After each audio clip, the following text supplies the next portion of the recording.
All right, everybody, we'll get started here in just a second.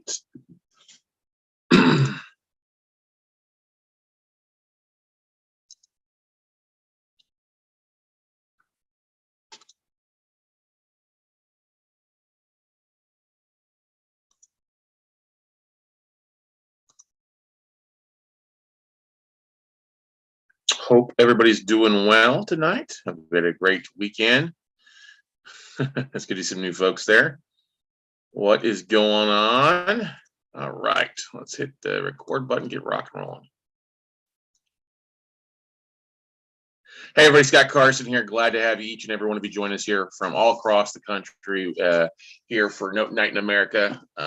Excited we had another mark. Over 600 people have registered for Note Night in America as of just a few minutes ago. So honored to have each and everybody here. If you have not been on Note Night in America before, we do these pretty much every Monday night. I've been doing it for almost every Monday night, at least 35 times a year for the last 11 years. But you can always catch all the great replays of Note Night in America at the Note Night in America podcast. We live stream these on YouTube. So if you're watching live on YouTube, hey, we're glad to have you. Make sure you subscribe there. And also, feel free to leave comments there. We are monitoring the chat roll on all our YouTube channels, but check out all the replays there. And then also it's available on all the different podcasting platforms, along with our other two major podcasts, the Note Closer Show podcast, and then, of course, the Note Camp Live podcast. We're getting ready to upload the replays, or the audios, I should say, the videos from the Note Camp 2 weeks ago, up into the different podcasting platform here as well, too, for that. So anyway, guys, glad to have you here. It's been a very busy couple of weeks. I know we haven't done one of these for about 2 weeks now, and we've had 3 back-to-back major events. We had our Note Camp Summit, which was amazing, with over 325 people attending for 4 days. We then followed that up with our Awesome Note Mastermind. We had a great turnout for that. That was a lot of fun. And then, of course, I got on a plane just a day or two after that, after Labor Day, and flew out here to Orlando for Fincon in 2022. But just absolute great stuff the last 3 days. I'm a little worn out, but so much good stuff is going on. And I'm really excited to share what I learned at Fincon today. Now, if you're a real estate investor of any sort, you're doing any type of content or speaking or anything like that, or looking to do that, I would highly recommend a Fincon is something you put on your map, your calendar for later on, because it was really a great event. I attend a lot of conferences. It's not a nuts and bolts kind of, I learn how to invest in rentals or turnkeys or short-term rentals or notes even. It was really a lot of stuff about how to expand your message, get your word out. And it was, I'm really excited to share some of the highlights tonight. I'm not going to do a deep dive into so much, nuts and bolts and stuff. I'll share some of the things and give you guys a couple links where you can tap into some of the reports or some of the things that was able to download. But it was just a phenomenal event. If you've not been to Fincon before and you're in the finance industry, realtor, mortgage broker, whatever, this is something that you really need to do. And I see a lot of names on here. Hey, Daryl Isaacs, good to see you, buddy. Who else is on? John Wasaki. Hey, there we go. Hey, Maureen McCann, good to see you, Maureen. Phil Cousins, see you, buddy, there. Tim Hodgson, Z Chu. Got a lot of great folks I've seen a while. That's awesome. Cynthia Henry, Alvin King, good to see you as well. But anyway, let's dive into lessons learned. Now, like I said, I've been to a lot of events, especially a lot of marketing events, a lot of conferences, and spoken a lot of things. I didn't speak this time. I came out really just to learn, and didn't know what to expect, because this is my first Fincon. And Fincon's been around for a while. So if you don't know what Fincon is, it's been around since 2011. It was originally launched as the Financial Blogger Conference, but it's rebranded into now known as Where Money and Media Meet. And I will tell you, I had some friends I knew were coming, podcasters, content creators, some financial experts that I follow online, follow some of their articles and things like that, or their channels. And I was blown away at the event. It was just phenomenal. Over 1,800 attendees here in Orlando. They had over 65 individual sessions that you could learn from.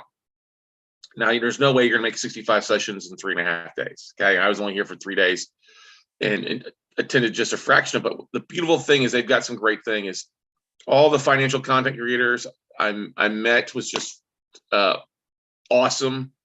All the speakers, a big majority of them shared their presentation slides where you could download those immediately. Others are going to be emailing them out. And what I did is I went through the ones that I wanted to attend and looked to see if they had their slides, and also looked at the ones that I thought I would like to attend but couldn't make it because I couldn't clone myself. And if they had their slides, we were able to download them. Then I've also scheduled some time with them individually to talk with them.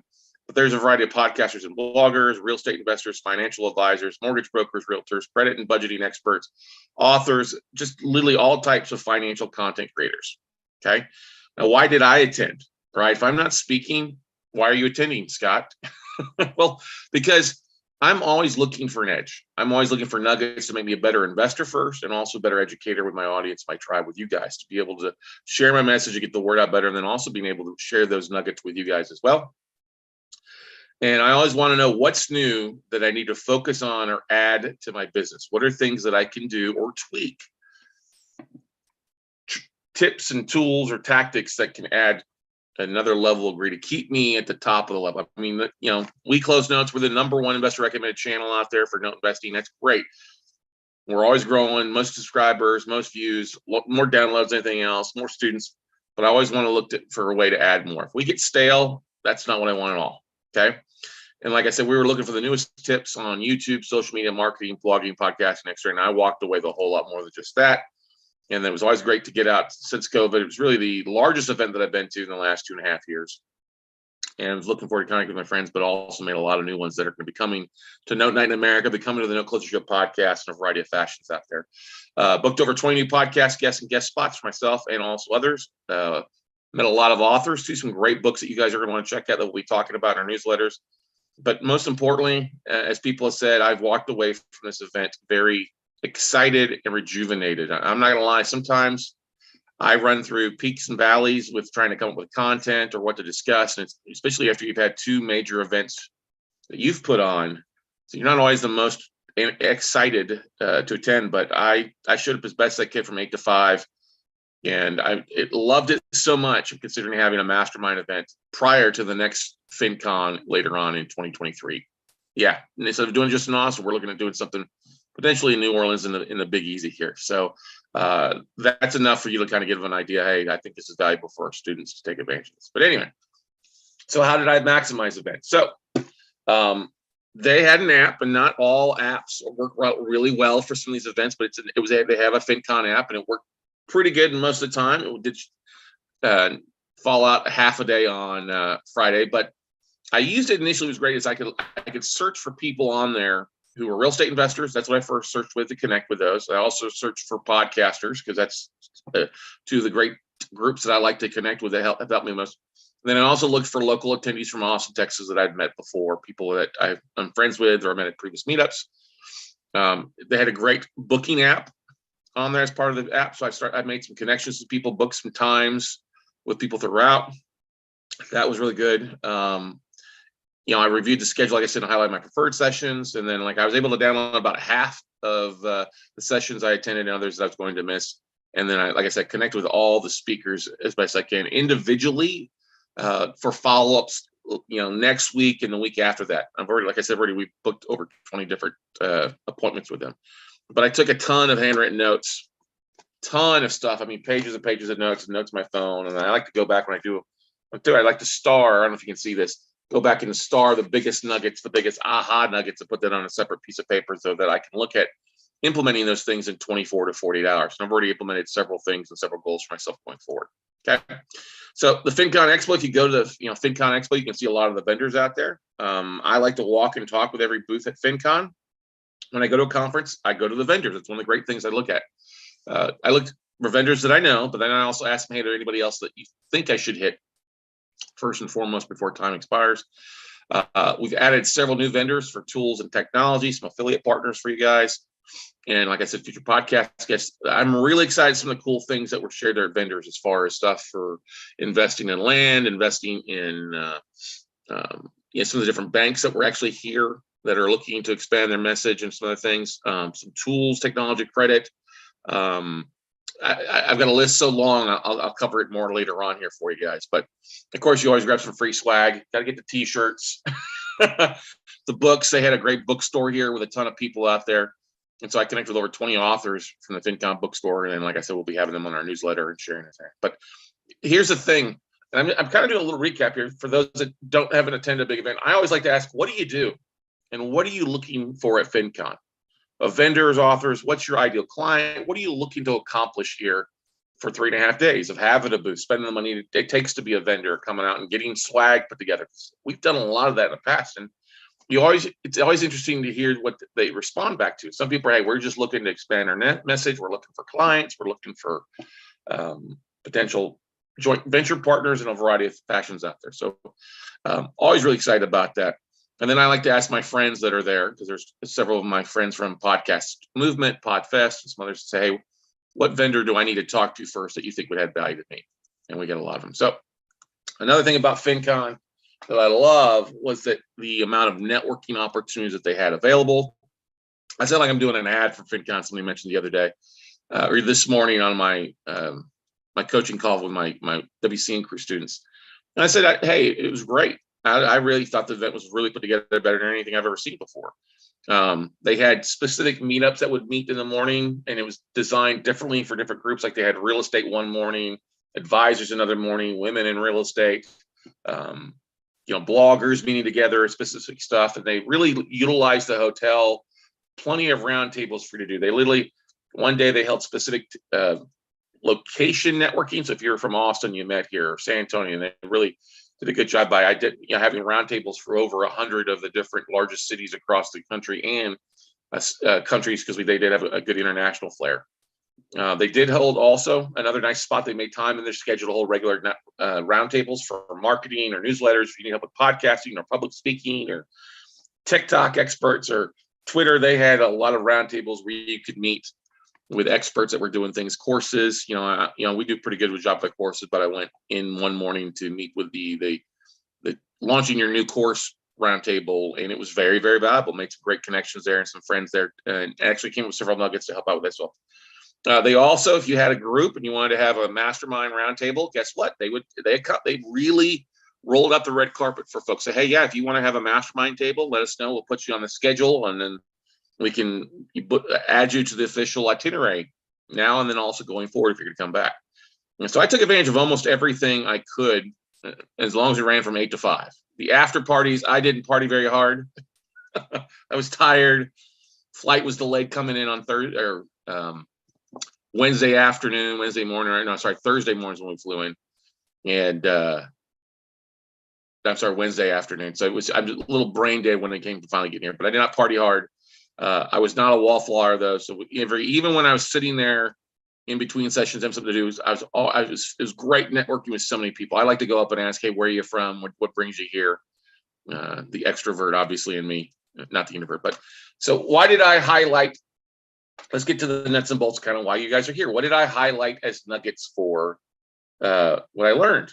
And I really like to highlight things that I know that can have an impact on many people. Not just mine. I mean, I got plenty of notes on here that I'm not going to talk about tonight that I think are more affiliated with just what we do. But there are some things I think can help everybody out there. Okay. And I think it's important to realize that, let's see here. I'm making sure something. Yep. So we're doing okay. Just checking, making sure I'm monitoring the chat roll there. So we got a few folks there on YouTube, which is good. But what did I highlight as nuggets? Well, a couple of different things. There were things on podcasting stats, tools, tactics, and trends I thought that would be really valuable for us to talk about.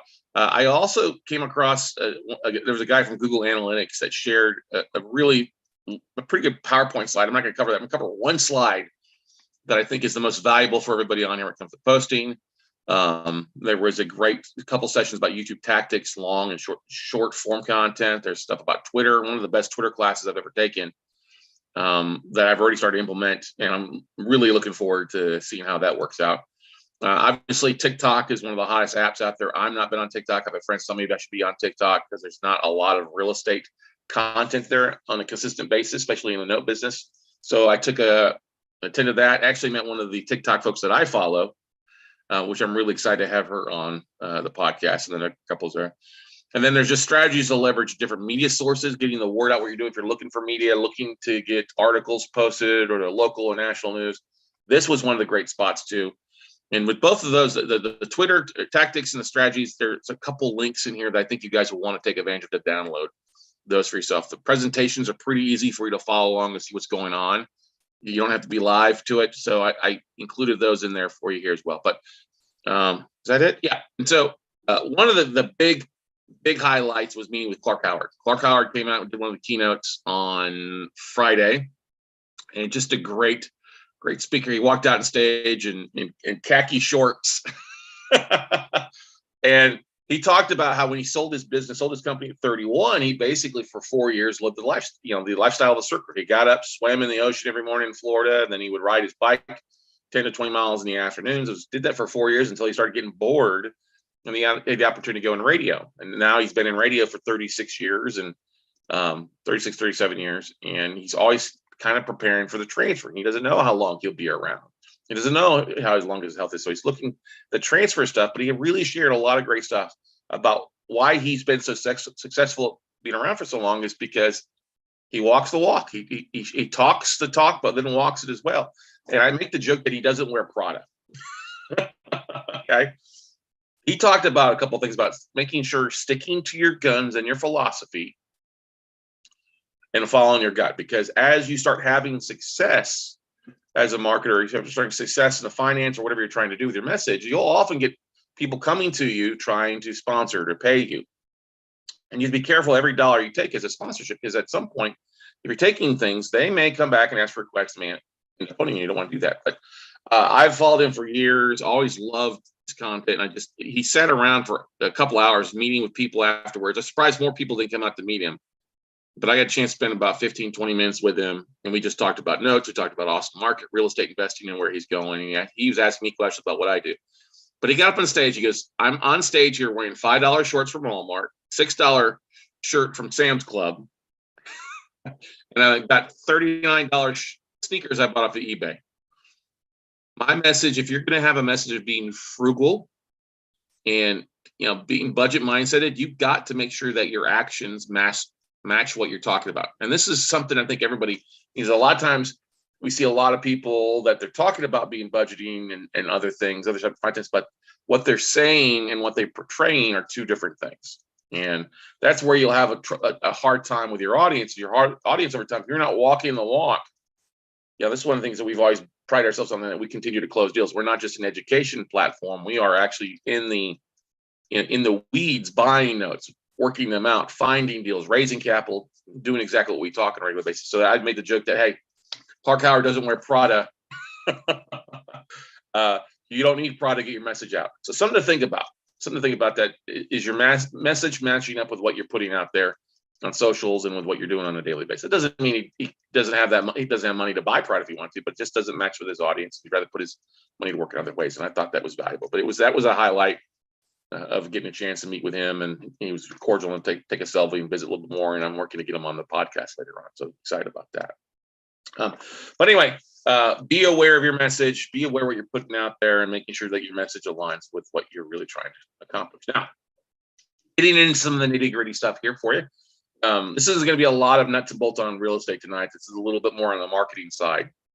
And this was a slide that came out the first day. And I got to thank Amplify and Podnews for putting this out. Because there's always a thing about all these podcasts out there. There's roughly somewhere, Spotify says there's about 4.4 million. Apple Podcasts is really about 2 million podcasts out there. And you got to figure there's somewhere in between. But if you look at 2021's numbers and this year's numbers, according to what Amplify provided, we've had double the amount of podcasts get started. We went from 2 million to 4 million. Okay. And the podcasts have at least 10 or more episodes. Last year was roughly 36%. Same numbers this year around is about 32% of the 4 million. So it's about 1.3 million active podcasts with 10 or more episodes, which is good. People are getting started. Well, then if you move it to the next level, podcasts that have 10 or more episodes that are produced at least one episode in the last 12 months, that number drops to 26% from last year, and then 17% from this year's number. So you see that number going from 520,000 to 678. And then this is the number at the bottom. Okay. Only 8% of last year's podcast had 10 or more episodes and published something in the last 10 days. All right.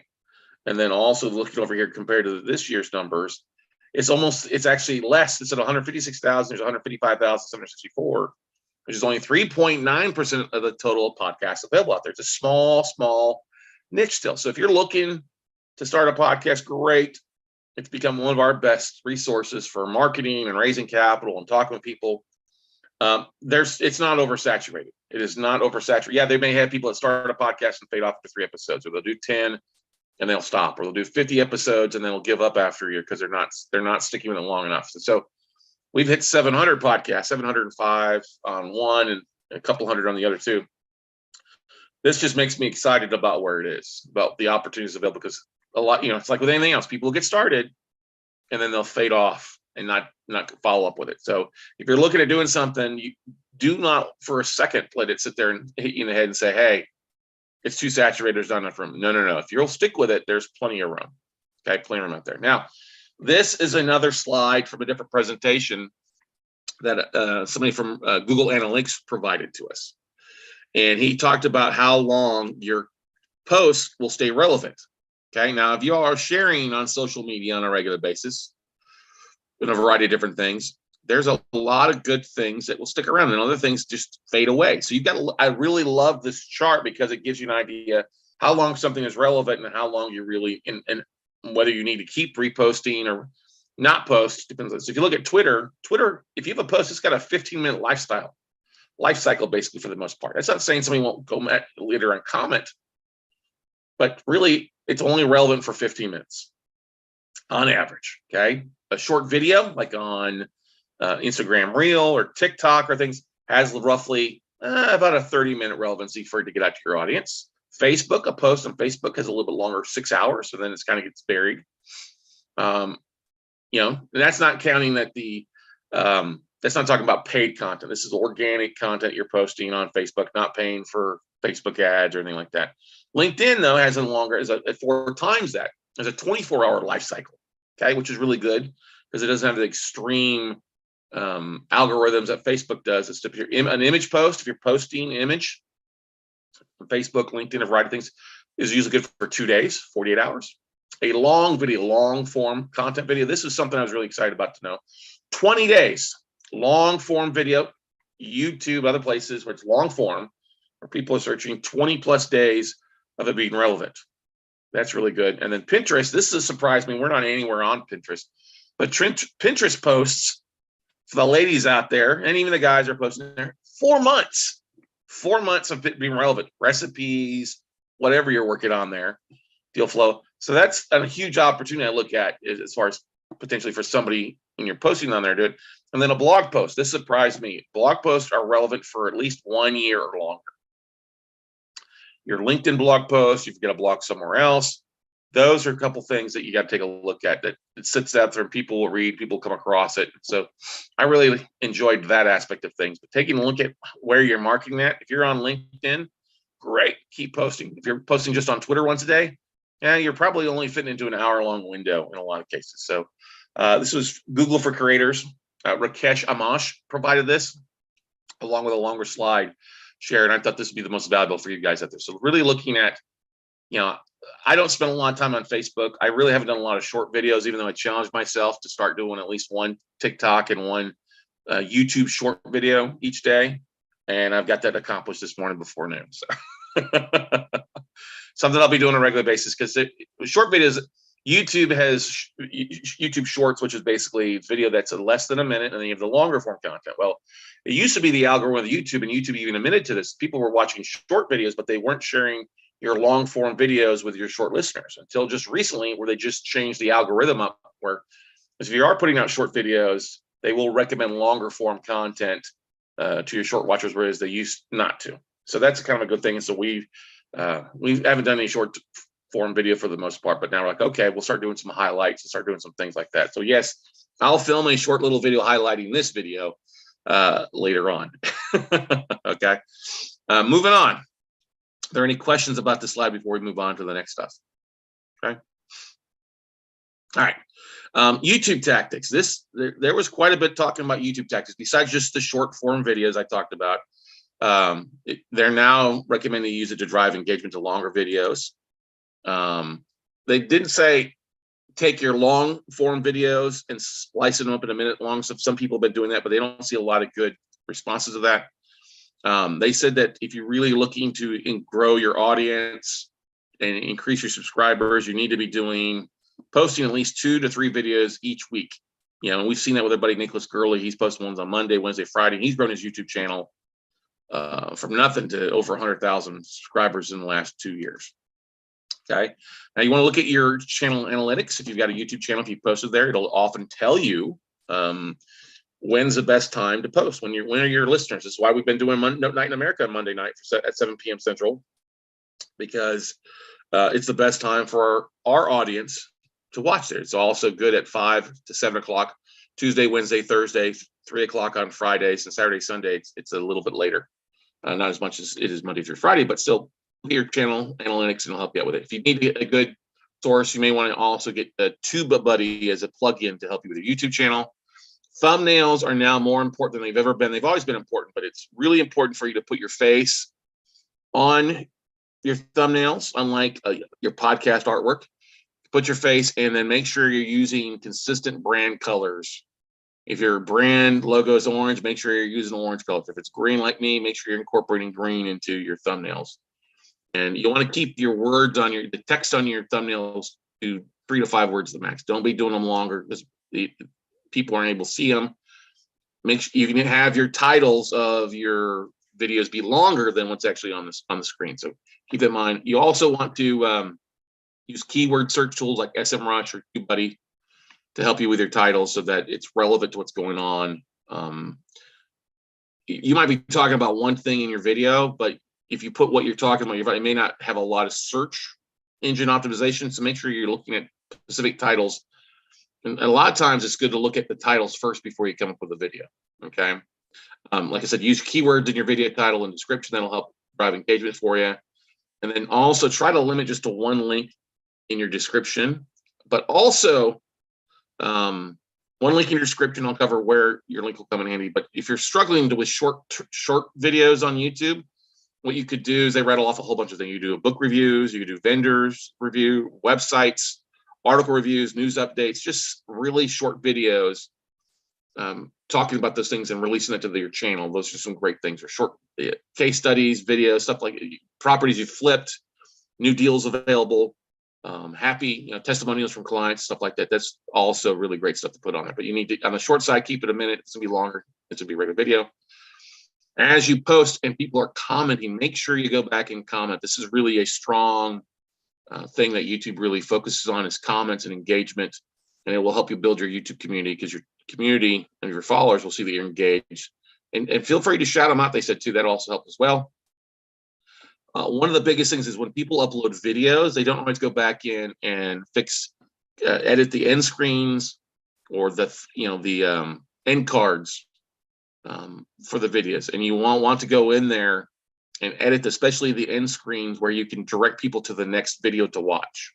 Now, I often have it set where if you watch one of my videos on YouTube, YouTube is going to pick the next best available video for you that they identify with you, which has worked really well for us. But there's also, if you're in a series of videos, make sure to list either the playlist or the specific video that you want the person to watch next and have that pop up. A lot of people don't do that with their videos.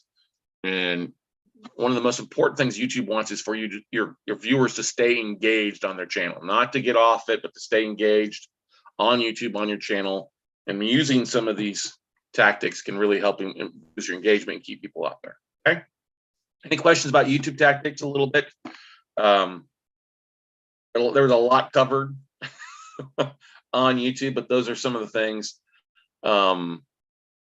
Keyword search.co was one, and then also another one was Ahrefs. There's a quote of the day that YouTube is a channel that pays me. And the slight words of Snoop Dogg from a couple of the speakers out there, that once they started really diving in, it's helped not only drive their audience, but they've also making some good money off of YouTube as well. So cool. Moving on, the Twitter tactics. This is, like I said, the session that I attend on Twitter was with Brian Feroldi, and I highly encourage you to go check him out. He does on Twitter. He's at Brian Feroldi. Investing. He focuses on investing in self-improvement stuff. He does a lot with stocks and funds and stuff like that. But his session really, because he was like many people. He started with Twitter and he didn't really do anything until about a year, 2 years ago. And when I'm diving into what he shared, really boost his channel, 100,000 followers, 40,000 people on his newsletter list, just really taking his business to the next level. He also didn't have his slides available, but he provided a link to an ebook that you can download to get his slides, and it was pretty easy for you to do it. And I'll share that link here in a second. But he says, you want to post regularly. Obviously, we saw in the opening slide that your Twitter post has about a 15 to 30-minute life cycle on it initially. Post regularly, and you want to have, when people are reviewing your channels, like if I go to Maureen's Twitter feed a lot of times, people will, look at the number of people that you follow and then your followers. And you want to try to have at least a 3-to-1, if not greater, followers to following. So if you have 300, you're following 300 people, you want to have at least 1,000 followers. You don't want to be like that 1-to-1, because that looks like, oh, you follow anything and everybody, nothing specific. So that was a thing that I learned, and have been tweaking my channel or my 2 different Twitter profiles to help more reflect that. Avoid, when you're posting, avoid hashtags. You really don't need hashtags on Twitter. If you do put a hashtag, 1, maybe 2 at the most, okay? But a great way for engagement is to ask questions of your audience, run polls, talk about what's going on, current events you see going on. And so that's just some things to look at. Don't just make it the same old boring stuff. Yes, you want to be focused on 1 to 2 of the things that you're focused on, which is great and what people want to know you for. But mix it up a little bit, okay? His ebook on the session is brianferoldi.com/Fincon 2022. That's the link for his ebook. Great slides. It goes in a whole lot more depth. He shares some actual screenshot examples of posts and other things that you can do to drive engagement. And I just found it really, really valuable. And actually, you spent some time with Brian afterwards. We'll have him on either the Note Night in America podcast or Note Night in America here at a future date, or the Note Closer show. He uses a tool called Review with his newsletter. This is one of the most valuable nuggets. This was a big star thing. GetReview.com. It's initially a free tool that you can use for your newsletters, to publish newsletters. But the great thing is, unlike a LinkedIn newsletter, which has been all the rage lately, if you don't have a LinkedIn newsletter, you should probably start one if you're looking to connect with people. If you're semi-retired and not doing anything, then you don't need to have it. But if you're really trying to drive engagement, a LinkedIn newsletter is great to your audience, but you're not able to capture those emails. Now, it's nice that LinkedIn does send an email out every time you publish to your subscribers. That's great, but you don't have an email. But Get Review gives you some cool things to share across different social media channels. And if people are opting into your newsletter, it captures their email and gives it to you. That was a big thing for me on that. So one of the things I planned on doing is taking our LinkedIn newsletter and copying it to Get Review and sending it out elsewhere. Okay, but that was one of the biggest nuggets. And I said, if you want to download a slide, this is well worth it for you guys. Pretty self-explanatory in his ebook to help you grow your Twitter. Now, some people are like, well, if I'm not on Twitter, do I need it? No, I mean, you need to be on LinkedIn at least. LinkedIn and Twitter is where most of your business mindset, your investors are going to spend at. Facebook was really not talked that much. It was an afterthought. They talked a little bit about Facebook ads, but did not talk about the best tactics and tools for marketing on Facebook. It was a lot. Twitter had 2 sessions, TikTok, LinkedIn, and then a lot of video and other things, newsletters and stuff like that for you. So and podcasting was a big niche as well there for you. So Twitter tactics, brianferoldi.com/Fincon 2022. If you want to shoot me a message, you can do so, and I'll be glad to shoot you that link as well later on. TikTok strategies. Okay. Now, hopefully, China is not using TikTok to scrub all of our information, even though I think last night on Bill Maher, they talked about how TikTok needs to be banned. Don't care one way or another, but I am going to embrace the aspect of using TikTok to help me get my message out. TikTok just announced, or just released recently, that you're able to do at least videos up to 10 minutes or less. So that's it. So me being long-winded, I had the questions. I was asking people, what's the ideal length? And several people said, well, they've been taking their long-form videos, podcasts, and been cutting them and putting them on TikTok in smaller segments, and doesn't work it well. You really need to keep TikTok as a separate strategy than what you're doing with your long-form content. Now, if you're doing what you're doing with your YouTube Shorts, would work well with TikTok, but not your long-form content. More of a share the behind the scenes or highlights of what's going on in your long-form content. And so you want to make sure and check that out. Keep it to short tips and nuggets, unless you're going to be popping, locking, and doing dancing. That's a different story. But if you're providing and as really as a content creator, I spoke with one of the people that was on one of the panels there, and she's a mortgage broker just doing mortgages in 30 states. And yep, we're already set to collaborate in a couple things. But she shared her average video is about a minute and a half, 2 minutes, sometimes up to 5 minutes, still short and sweet. She's not seeing millions of views, but she's still seeing quite a bit of engagement, so much that it's really helped her expand her mortgage business across the 30 states that she invests in. So I was like, that was valuable enough with that nugget to make me want to take TikTok a little bit more serious out there. Like I said, there's very few people in the real estate note space out there, so there's some opportunity for you to go out there. We see a few posts by a few folks, but I am proud of one of my students, Catherine Bell's doing a really good job with it. She's getting a few hundred views each stuff and seeing some engagement from that. So I was like, okay, time to start adding that little feature. 5-10 minutes extra a day, I can add it to my daily thing. One of the things they did say about if you're going to be doing short form video, whether it's on YouTube Shorts or using TikTok, is to make sure to include your call to action. Give them one website, give them a place to go to get your long form content. Like if I'm doing a short recap video, hey guys, I just had a great Note Night in America episode where we talked about all the highlights of Fincon. I talked about the things I learned from on Twitter, YouTube, TikTok strategies, and other marketing facets. If you want to check it out, go to my YouTube channel, WeCloseNotes.tv, to get the full, get the longer video. But there's something about this. If you've got friends that are authors, you've got friends that are doing other things, you're meeting with somebody, hey, I should have pulled the camera around, done some short TikTok videos there for you. I met some of the TikTok experts that I have followed, not only in just on TikTok, but YouTube, and really looking forward to doing that stuff. Okay. Now, media strategies. This is going to be big. Let's see who's on here live right now who's going to get a lot out of this. Maureen, you're going to love this strategy. Phil, I think you're probably going to love this as well. T. Miller, some great other stuff on here, guys, from you guys that are all over there. Crystal Reynolds, you may love this as well, too, up in Philadelphia, what you guys are doing there in Triad and what you're doing with your regular job as well. Glad to see you, Maureen. Anyway, so this one segment, I had two different ones on media, but I really pulled the most amount of nuggets from this one session. Okay. Oh, I forgot to do this. Hang on a second. I didn't enable chat, did I? Let me go on here and enable chat for you guys. Sorry about that. I got so busy typing in here and getting ready to rock and roll. There we go. Okay, chat is enabled. It's like they're not commenting. I must be bored them to death. But anyway, media strategies. This session was really good, and it's also got one of the most valuable download slides I think you guys will want to take advantage of. So Christina Nelson spoke it. She's out of Florida, bounced around, Emmy award-winning news anchor. Miami, Beaumont. She lives in Florida now, but she was a great session. And it's funny, we actually got some mutual friends, as it turns out. I didn't know that till today. But her session was just phenomenal. She's got a website called MediaMavenandMore.com. And if you go to the website, you can actually see some of the downloads that she's got available. They're worth 3 big downloads, well worth, I mean, not big, but 3 things that will be big for many of you guys out there. So she talked about how to getting your message on the news without pain. If you've ever been approached by somebody, hey, we can get you on the 5 o'clock news or the 6 o'clock news or the 10 o'clock news for $5,000. She said, run.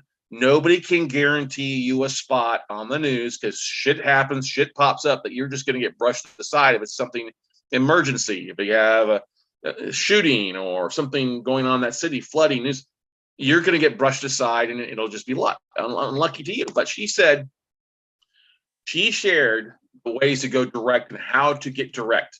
So if you go to 16places.com, let me type this in the chat roll for you. I just loved her energy. 16places.com. It'll be able to download. Yeah, you got to register your email and stuff like that. What we do. But it'll give you the ways to connect the 16 places to get featured. And it's not just 16 individual like press releases or Harrow, like help a reporter out or anything like that. Literally some of the major periodicals how to email. Now, here's the thing. You don't want to send them a press release. She said, quit paying for press releases. Nobody reads them. Nobody wants to see them. She goes, all the reporters and people out there, they get a press release. They just basically hit delete. delete, delete, delete. Nobody wants to know about your long-winded story about grandma liking your cookies or whatever it might be. Okay. She goes, what you want to do is you want to have, if you've got a story, give the media what they want.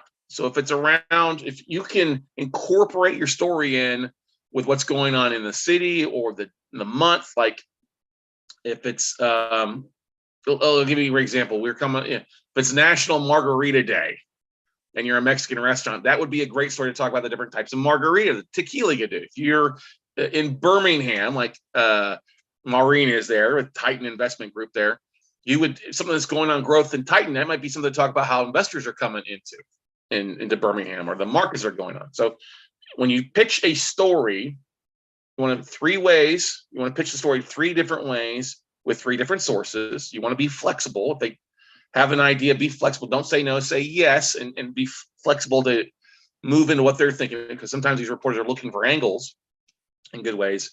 And she also, if you go to Media Maven and more and scroll down at the bottom, she actually gives the direct pitch email wording, and you can tweak it for whatever you're focused on, but the direct pitch that works with media outlets. Direct to the point source, gives like 3 different little stories on it. Well worth it, valuable. I'm gonna be following her quite a bit on stuff like that, but this was a really, really valuable strategy, and the resources she provided was just phenomenal about how to get those resources and how to get to the right person in different periodicals, Inc. magazine, other places like that too, whether it's in media or magazines and stuff like that as well too. She said also it's good to follow, go to Twitter and follow your local reporters. If you see a session and if there's a author in, like, I'll give you an example. There's some media people for DS News and Housing Live that I'm constantly reading their articles. She's like, well, go follow those people. And if you see an article pops up, something like that they're doing or something in the news, go follow them, pitch them with a deal. One of the big things that's been big over the last 2 months is inflation. So if you've got something talking about how your investments are beating inflation or what some of the things that you're doing to cope with inflation, that would be a great aspect of it. But if you can find something like National Dog Day, okay, what are you doing? Oh, we've got a pet summit to help all the folks that have dogs or the cat and dog lovers out there. That would be a great thing for Steph to do. National Dog Day, National Cat Day, Black Cat, whatever. There's so many of those national days, National Hamburger Day. Look at the schedule, figure what's going on, and then pitch ahead of time. Give them a couple weeks. And yes, they did say it was okay to pitch multiple people the same story idea. So if you've got an ABC, NBC, CBS, Fox news reporters in here, pitch them all in the same story, because some of them will jump on it because they've got a light news day or they've got some different options to go there. Like I said, be flexible. This was really, I thought, really valuable for most folks because we're always looking to get in the news. Who doesn't want to expand their 15 minutes of fame? Okay. Any questions on that aspect? But 16places.com, she had a couple different things that you can download. Well worth it. Good stuff. And absolutely just a great person. Really enjoyed talking with her, and we've exchanged some things back and forth since that session. So I look forward to having her on at a future date as well. Let you pick her brain. All right.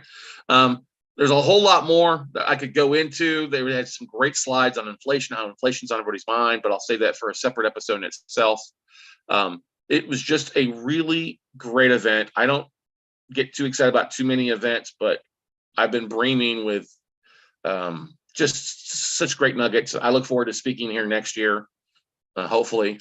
It was great when I was walking out. I talked to the CEO, the person that started Fincon. She's like, you haven't been here before? It's like, no, it's my first time. She's like, I know you because we've met at Podfest or Podcast before. She's like, you got to speak next year. So I'm looking forward to sharing some nuggets that we've done and some of the marketing and some of the tactics we do. But there's just so much great stuff. I could go on and on, but those were the basic things I thought you guys would enjoy and appreciate the most.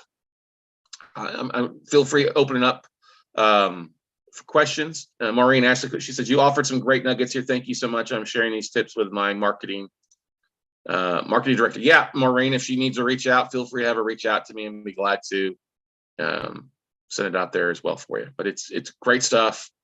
Always glad to help you guys know that I'm a big believer in marketing. It's like a tripod. If you want to raise capital and get deals, you got to market. If you're not getting enough capital deals, you got to market more to make some things happen. And there's plenty of deal flow, plenty of capital to go around. So I don't mind sharing these nuggets because I know it's valuable for everybody out there. So Any other questions, comments, concerns?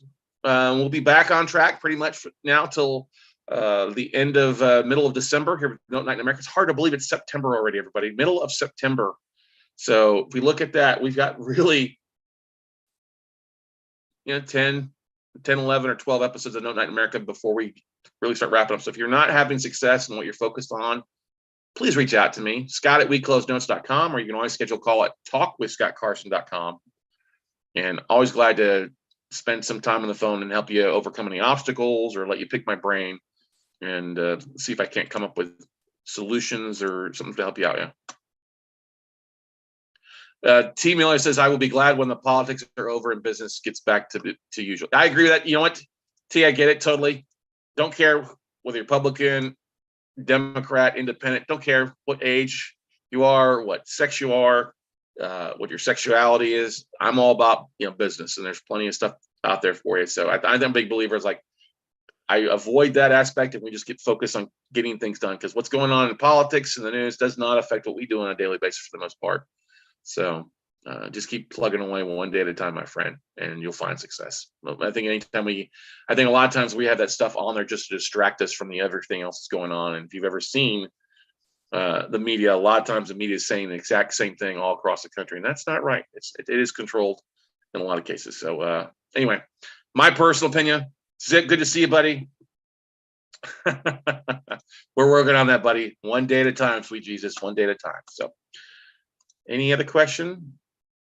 Yeah. Oh, I have to share this. I actually met somebody who works at the Federal Reserve, and she has agreed. She's leaving the Federal Reserve probably in the next 30 to 60 days. So she's agreed to come on my podcast and talk about what goes on in the Federal Reserve, because she was in charge of international banking policy with different states and different countries and stuff like that. So it was one of my great meetings. She reached out to talk to me and wanted to meet and learn more about what I do. And when I asked her to be on the podcast, she goes, yes, I'd be honored to, just I can't do it while I'm still working at the Fed. So that was one really great thing. Maureen asked a question, was there any discussion on rising interest rates, rising inflation, and the benefits of investing in real estate? You had people invest in all sorts of, there wasn't really a lot of discussion on investing in real estate, but there was talk about inflation, and there was a special report. You know what? What the hell? Let me just bring this up. If you guys want to hang around an extra few minutes, we can actually I'll actually bring up the presentation that was talked about inflation statistics. How's that sound? I'll do a separate episode of this at some point, but there was a special thing by Survey Junkies in coordinates with Fincon to focus on inflation. And I thought it might be a little too dry for some of you guys, but let me bring this up here in just a second. They're talking about some of the trends. Okay, can you see my screen okay, everybody? See the PowerPoint here? I think so.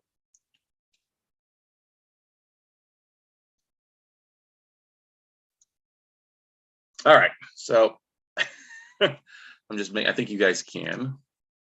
Yes, I can see. Okay, that's Maureen's like, nobody else needs to see it. I can see. Okay, there we go. So this was valuable. I actually missed this presentation. So I'm sorry I don't have all the specifics, but I missed the presentation because of the craziness in the Austin airport. But it was done with Survey Junkie in partnership with Fincon, and it was inflation was of the year's hottest topics. Now, the things that you're going to like from this, Maureen, if anybody wants this, you can just reach out to, actually, I'll give you the link so you can download this as well for you, because it's a pretty big file. Inflation conversation peaked in August. As you can see, it was all-time high there of where it was year to date so far for you. Peaking, it's kind of dropped down a little bit through September, but it's still a very busy conversation. It's out there. And so what they did is they asked their audience in advance how they're coping with inflation and what are they doing differently about inflation. They talked about their current state and then what they're planning to do in their future state. They talked about where they're at point of view wise, the actions they're taking, and the actions they're planning on considering. To give you a bit some of the basics behind it, they did this over a 5-day period. So about 3 weeks ago, they polled 2,151 U.S. adults about their inflation experience to date and their outlook and the considerations for the next 12 months. And they've weighted it, and they're representative of the U.S. population now. So you might be a little surprised at this. So the first question they asked is, have you felt the impact of inflation over the last 12 months? Okay. And the current state was the snapshot of the answers was yes, not nearly everyone feels an impact. Everyday essentials are hit the hardest. Nearly everyone is making lifestyle changes. They're taking a practical approach to change in most cases, but there has been a big shift. There's been some big shifts in savings behavior out there. Now, this is a slide you may want to look at it. Basically, 92.7% of people have felt the impact of inflation. Now, that's not really a no-brainer. That's not stupid or anything, but you start thinking about having that conversation with people about what they're doing to get a bigger bang for their buck, or what they're doing to invest, how they're trying to keep up with inflation. These are things that you want to look at. Okay. And the next question is, where have you felt the greatest impact of inflation on your life? And here's where it basically came to three things. Everyday essentials is where they feel it the most. Groceries, a 62% answer. That was where they're seeing a big difference. Gas, at 20% of the audience answered. Utilities, water, power, electric, gas. Okay. I don't know. I can't remember what NETA stands for, but reported that 1 in 6 households are behind in their utility bills. I think we posted an article the other day where I was getting ready to that basically 20% of Americans are behind in the utilities, or looking at having their utilities cut off, or unable to pay their utilities right now. So that's what I've said for a while now. People out there, oh, it's a boom. We're not seeing any defaults. It's not necessarily going to be a real estate default. It's going to be because people can't pay their bills default. All right. Not that Morgan Stanley or, these big Wall Street firms are failing. It's because Americans are failing. They can't pay for the cost of goods. They can't pay for the utilities to keep the lights on. So they've got to decide whether they're going to pay for the utility bill or pay for the mortgage. You know what's going to happen? They're going to pay to keep the gas and light on and wait for the bank to foreclose. Now, have you changed your lifestyle to offset inflation? Was another question. And they said yes. About 9 in 10 Americans have made some lifestyle changes, and 42% say the change has been significant. Okay. So where have they changed? They're taking a tactical approach or practical approach. 28%, so one in basically just under one, or just over 1 in 4, have cut back on extracurricular activities, travel, movies, memberships to a variety of things. They've cut back on that stuff to save. Just under a quarter of them are scouting out deals or discounts. They're looking for those coupons. They're starting to cut coupons. They're starting to look for different savings. They're joining Sam's Club so they get a bigger bulk discount. They're a family. You know what I'm saying? Carpooling and a variety. 13% have signed up for money-making apps or services. 12%, 1 in 8, have held off big ticket purchases like a new car, new house, second home, those kind of things. Big exotic trip. 9% have withdrew from savings, and 8% are charging more to their credit cards. Okay. Those were how the answers added up and what their practical approach was between that. When we go up here and we take it to the next step, oh, come on, next slide. There we go. People are using apps to combat inflation. Some of the apps that are doing really well is survey apps. This survey was put on by Survey Junkie. That doesn't surprise you. Coupon apps. How do they get coupons to look for things? Data sharing, cashback apps, resale apps, or buy now and pay later apps. Putting more things on layaway. The buy now pay later apps, stuff like that's seen a big hit across the board. As far as the top 6 go to money making and money savings apps out there. The resale, especially a lot of the flea market flipping. I've said, but I was telling somebody about a month ago that you're going to see what we call as a garage sale economy. People who have pulled money out of their, equity out of their houses. They've gone and bought toys. They can't pay for their toys now, so they got to sell their toys off. And we've seen an increase in garage sales, estate sales, flea market booths. I was actually sitting next to a couple of folks that I watched, the flea market flippers, where they do all these things, going to estate sales and Goodwill stores, and find something and turn around and flip it for a huge profit and ship it all off. And it was funny. I walked up to them, I was like, "Hey, you guys are the flea market flippers. I follow you guys. Great stuff." We got to visit talking, and they're going to be on the podcast talking about some things that they see. So I'm excited about that. So that was kind of funny that fell in with that. They said inflation has in fact has boosted their business because they're finding more deals, more bargains, and some of the stuff that they're selling. Even Gary Vee was doing a video yesterday or the day before, how he was out looking at garage sales. He found some like a Shark Baby thing for 2 cents, and he flipped it for $13 online. Okay. Gary Vee, crazy. What's important, I think, though, for real estate investors right now, if you're looking to raise capital or looking to attract investors, is inflation has impacted the way that they save and use their savings. Now, here's the thing: nearly 80% have changed their savings behavior in some sort of fashion. Over just about 25% have decreased their regular contributions. About just under that have increased regular contributions, which is opposite a little bit, but they realize they need to be putting money aside. Okay, about 20% said no change. 18% have withdrawn more than typical.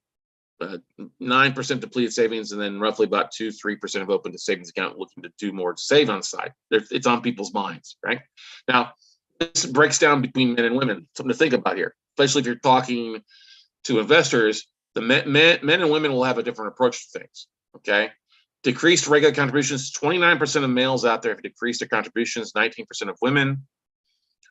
Women at 19% have also withdrawn more than typical men. That number is down to 15.